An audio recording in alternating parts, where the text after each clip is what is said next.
Imagine this. A quiet street in Mokadam, late. You know, the kind of quiet where you can almost hear the city breathing out. It's 10 p.m. Yeah, peaceful. Until it's not. Suddenly, this searing orange glow just erupts. Flames just engulfing a parked car, tearing through the dark. Oh, wow. You can almost smell it, right? That awful, acrid smell of burning plastic, maybe gasoline. People rush out, frantic, grabbing fire extinguishers. Just ordinary residents trying to fight this inferno. Exactly. And as the flames finally start to die down, pushed back by all these extinguishers, they see it. Inside the car, slumped in the driver's seat, a body. Chilling. Instantly, the sense of dread just falls over the street, a mystery literally born from the ashes. And what struck investigators almost immediately was how quickly security forces got there. Their first look confirmed what everyone feared. This wasn't some accident. No way. This fire was set, deliberately, fueled by something highly flammable, probably gasoline, and the body, somehow still recognizable despite the heat. That was the real shock. It changes everything. It does. This wasn't just a burning car. It was, well, the start of a really, really bizarre case. Because on the surface, you look at the people involved later. They seem worlds apart. But the connections, deeply unsettling. So the scene itself, chaos, right? Yeah. Residents with extinguishers doing everything they can. And they actually managed to subdue the flames just enough so the body wasn't completely incinerated. That was crucial for identification later. A desperate effort, really, in the middle of the night. Absolutely. And those preserved details, they were vital. Fire experts quickly confirmed, yes, it's arson. An accelerant like gasoline was used. Okay. But here's where it gets properly strange. The victim's personal stuff, ID card, driver's license, even a good amount of cash, it was all still there, either in the car or on him. It's not a robbery. Exactly. Robbery's off the table straight away. And they quickly identify the victim. Samir. A government employee, seemed like a regular guy. But then the first big clue surfaces, just a few meters away from the burnt-out car. Yeah. A gasoline jerry can. Okay, that's clumsy. And on it, a clear fingerprint and bloodstains, fresh ones. Wow. Leaving that behind, I mean, that's a major mistake for any killer. So what did the initial exam of Samir show? Well, the preliminary look at the body showed he hadn't just died in the fire. He'd been stabbed. Stabbed, okay. Multiple times, neck and back. Forensics suggested the attacker was probably in the back seat. Right behind him. And here's the thing. No signs of a struggle. It seems like it happened incredibly fast, maybe just minutes before the car was found burning. So surprise attack. Brutal. Any cameras nearby? Unfortunately, no cameras right at that exact spot. That forced the police into this huge effort, checking every CCTV camera in the wider area, trying to trace the car's movements, piece together its final journey. A digital dragnet, yeah. It's painstaking work, but often unlocks these cases. So while Samir's body goes off for a full forensic workup, time of death, cause of death, all that, police find something else, another layer of mystery. The car. It wasn't actually registered in Samir's name. Oh, interesting. So who owned it? Well, soon after, Samir's wife, Hiba, she arrives at the station, utterly devastated, obviously, identifies the body. She describes him as just kind, humble. As you expect. And then the car's owner turns up. He's Samir's close friend. He backs up Hiba's description. Samir was a good guy, quiet maybe. Okay. But he adds this really important detail. He and Samir, they shared the car. Use it for ride-sharing apps, you know, taking different shifts to make extra money. So that explains why Samir was driving it. And suggests money was tight. Exactly. The friend talks about Samir's struggles, painting this picture of a man just trying desperately to provide. So investigators know now Samir wasn't just random. His life involved, well, significant financial pressure. Right. That changes the potential motives. Then a breakthrough, that fingerprint from the jerry can. Yeah. They got a match. They did. It matched a known criminal. Yeah. It's a guy named Syed, living over in Saida Zinab, which is actually pretty close to Mokadam, where the car was found. Okay, that's a strong lead, connecting a known offender to the scene. Anything else? Yes.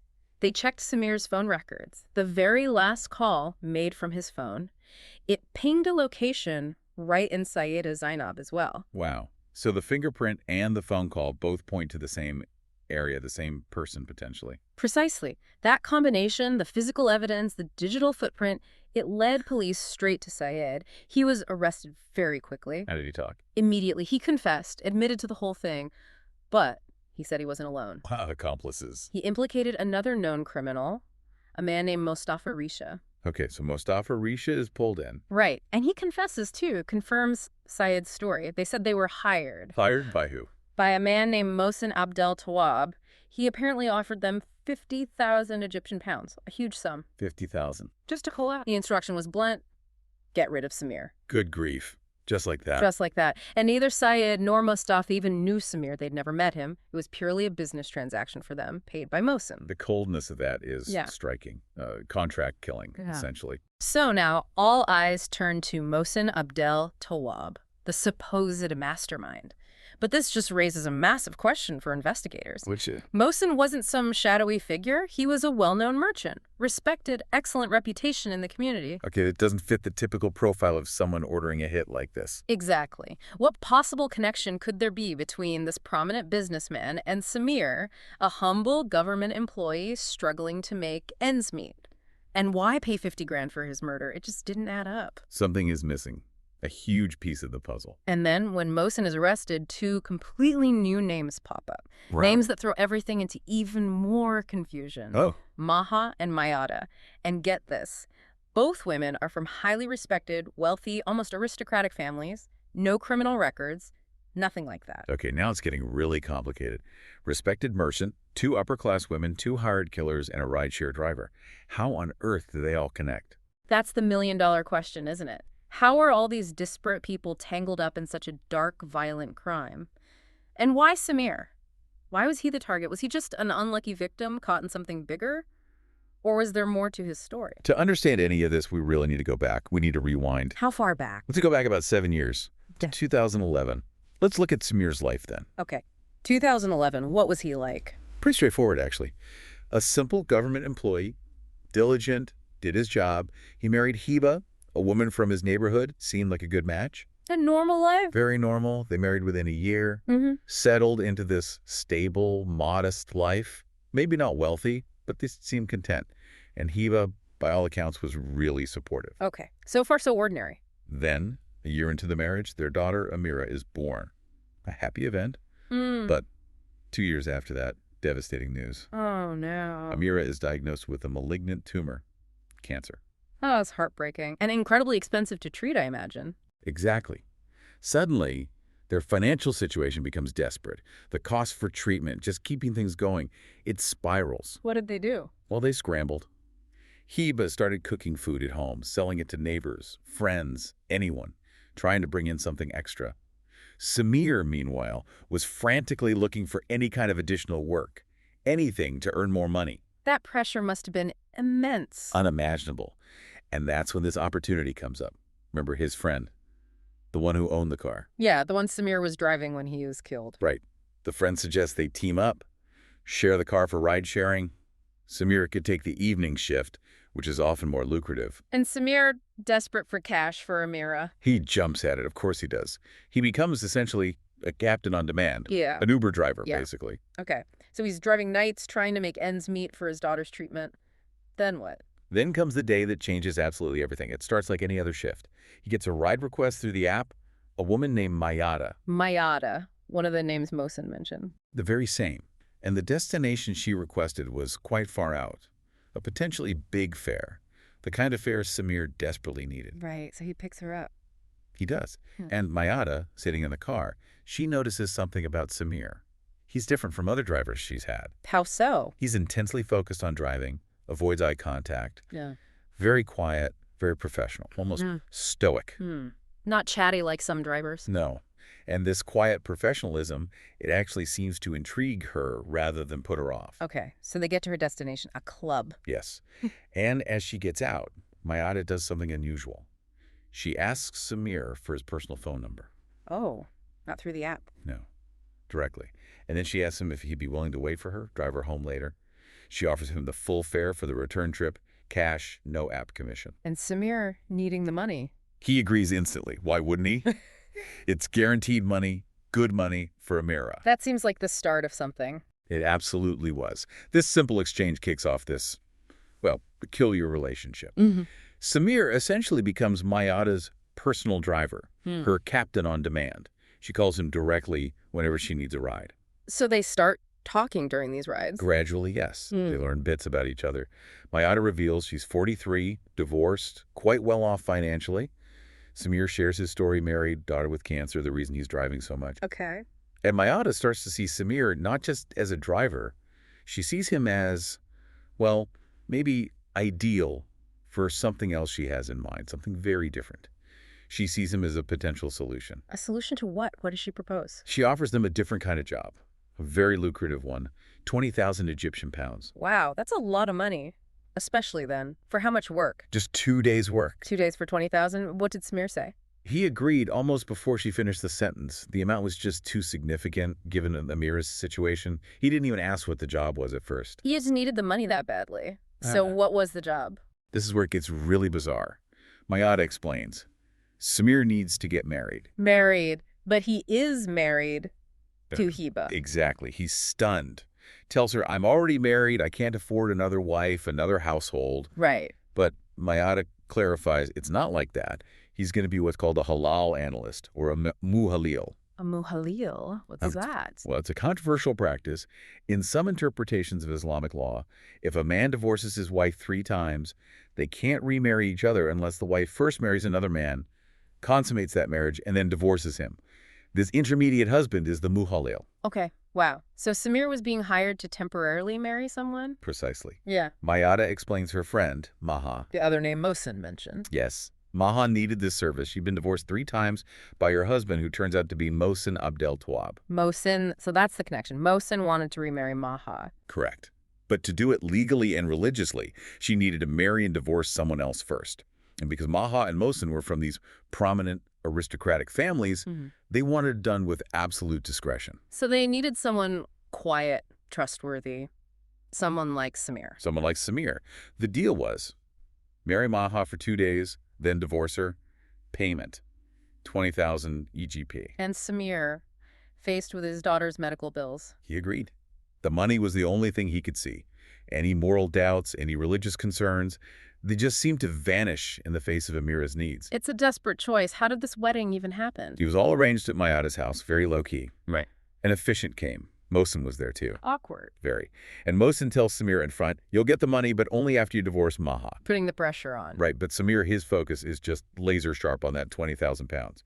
He agrees. Okay, so the ceremony happens. Then what? Then, after the officiant leaves, Mayada pulls Samir aside. And she gives him this really critical, almost sinister instruction. She tells him, look, for this marriage to count, for Maha to be able to legally go back to Mohsen, you have to consummate it. Wait, but didn't Mohsen? Exactly. Samir's confused. He says, but Mohsen specifically told me not to touch Maha. So conflicting instructions. Completely. Right. Mayada insists Mohsen is wrong, maybe just being overly cautious or traditional. She says, no, trust me, it must be consummated for this whole thing to be valid. And Samir, what does he do? He's technically married to Maha now. Well, the script notes he was already quite attracted to Maha.